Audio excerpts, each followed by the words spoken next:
it was a big development in Tuscaloosa last night. Ole Miss 74, Alabama 64. Chris Beard's Rebels 15-2 now. They couldn't win in FedEx Forum, but they could win in Tuscaloosa. It's a win over a team, Alabama team that was ranked fourth in the country in the AP poll, meaning what you watched last night, Bennett, that was the first road win over a top 5 team in the history of the Ole Miss men's basketball program. What do you think about that? Yeah, that checks. Yeah, that makes sense.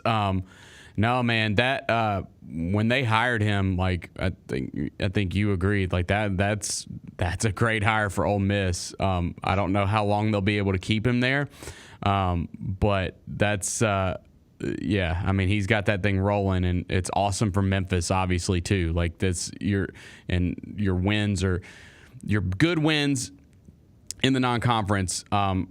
Are starting to look really good, right? Like some of them are starting to look like really good wins that are going to stay good come selection time. Yeah, that Ole Miss going on the road and beating a top 5 team, given that they couldn't come into your building and beat you, or at least they didn't come into your building and beat you. That's great for Memphis.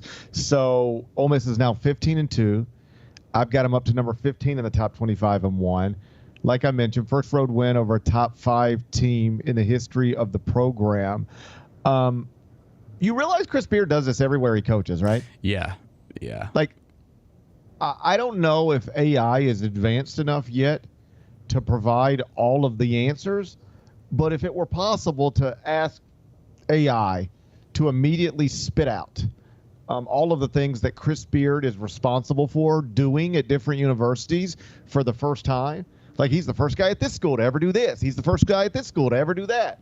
Like if it was possible for AI to spit all of that stuff out, you'd have a list that is pretty long. And I know this is where somebody gets in and types their jokes, right? So type away. I get it.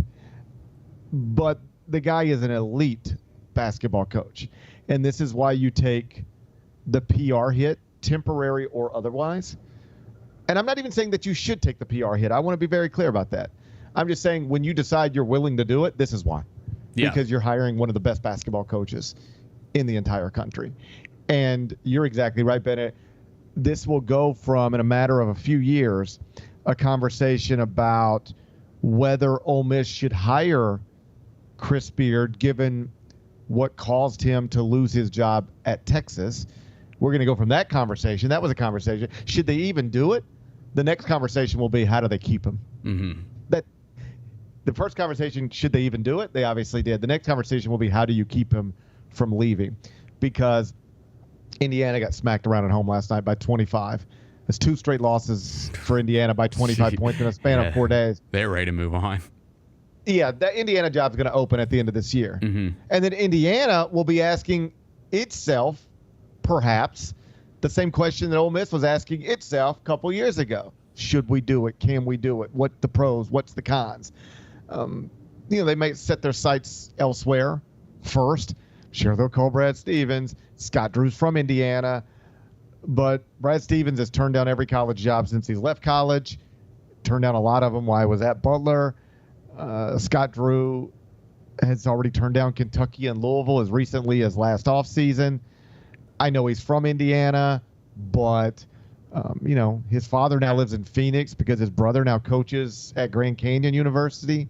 So it's not like family's back in Indiana, or at least his father and brother aren't back in Indiana. I don't know what the state of Indiana or Indiana basketball means to Scott Drew in the year 2025, given that he's won a national championship in Baylor and going to have his name on stuff on that campus when he retires. That'll be something Scott Drew's got to figure out on his own. But if I were Indiana, I would have a backup plan other than Brad Stevens and Scott Drew. And if you start working on backup plans, if I were in charge, you'd get to Chris Beard pretty quickly. So I'm not trying to run him out of Oxford. Honestly, I love him being at Ole Miss. I've been down there a couple times already this season. He's running an incredible program. I like him there. But, yeah, if he keeps winning like this and doing things like this, Ole Miss is going to have to fight off suitors to keep him in Oxford, because if he keeps winning like this, doing things like this, he's going to have suitors. The Gary Parrish Show, live weekdays at 10 a.m.